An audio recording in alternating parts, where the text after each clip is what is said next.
بسم الله الرحمن الرحيم يا أيها المزمل قم الليل إلا قليلا نصفه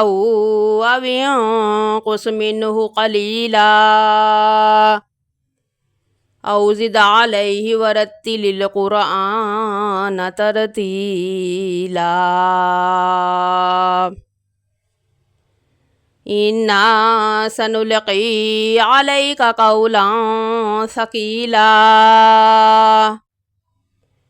إن ناشئة الليل هي أشد وطئا وأقوم قيلا إن لك في النهار سبحا طويلا واذكر اسم ربك وتبتل إليه تبتيلا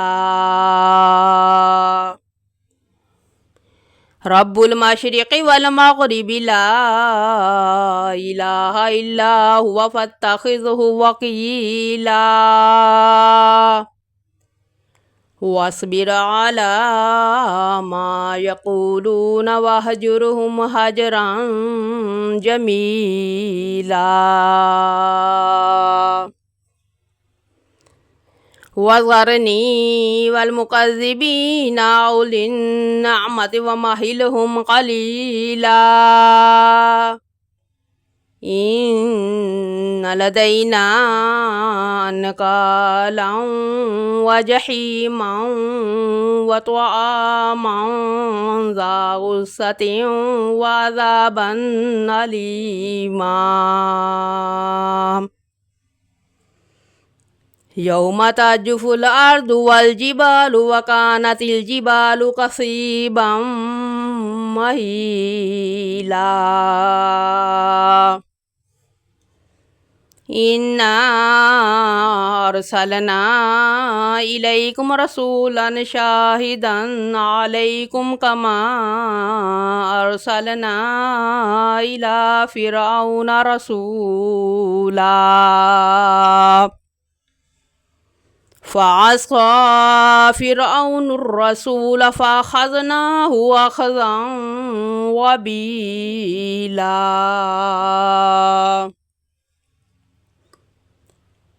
فكيف تتقون إن كفرتم يوما يجعل الولدان شيبا السماء منفطر به كان وعده مفعولا إن هذه تذكرة فمن شاء اتخذ إلى ربه سبيلا إن ربك يعلم أنك تقوم أدنى من ثلثي الليل ونصفه وثلثه وطائفة من الذين معك والله يقدر الليل والنهار علم أن لن تحصوه فتاب عليكم فاقرؤوا ما تيسر من القرآن علم أن سيكون منكم مرضى وآخرون يضربون في الأرض يبتغون من فضل الله وآخرون يقاتلون في سبيل الله فاقرؤوا ما تيسر منه وأقيموا الصلاة وآتوا الزكاة وأقرضوا الله قرضا حسنا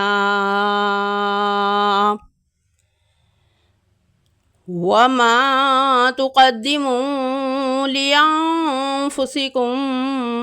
من خير تجدوه عند الله هو خيرا أعظم أجرا.